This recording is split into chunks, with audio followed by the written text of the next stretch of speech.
यह एक सच्ची कहानी है एक नाविक की जिसने 75 दिनों तक महासागर की निर्दयी लहरों में जीवन और मृत्यु के लिए संघर्ष किया। 30 नवंबर 19 माह की दोपहर शिवहर्षपूर्ण ब्रिटिश जहाज बेनलेमंड पर अपने कर्तव्य का पालन कर रहा था जब एक जर्मन पनडुब्बी ने जहाज पर टॉर्पीडो से हमला किया।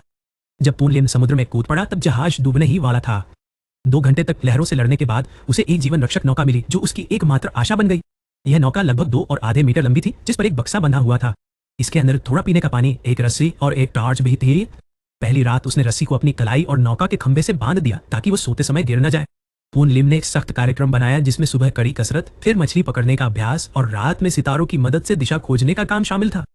एक दिन जब बारिश हुई उसने पीने के लिए थोड़ा पानी बचा लिया। पहले 10 दिनों में उसकी त्वचा सूरज की जलन से फफोलों से ढक गई थी।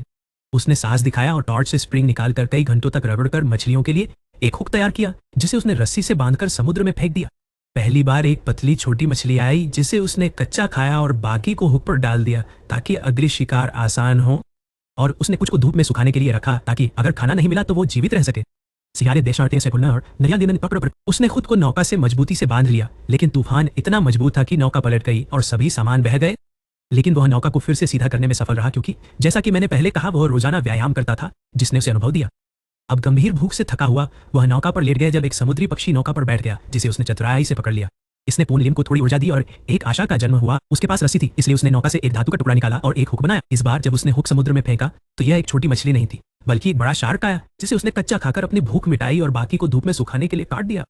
दिन बीतते गए और उसने सितारों के माध्यम से समय का अनुमान लगाना। उसने नौका से एक ढीला तख्ता निकाला जिसका उपयोग उसने नौका को दिशा देने के लिए चप्पू के रूप में किया। आखिरकार शौर्यसमय दिन ब्राजीलियाई मछुआरों ने उसे देखा जो उसके लिए खुशी का एक बड़ा पल था। मछुआरों ने उसे अस्पताल ले जाया। यह समुद्र में अकेले रहने का किसी भी मानव का सबसे लंबा रिकॉर्ड था।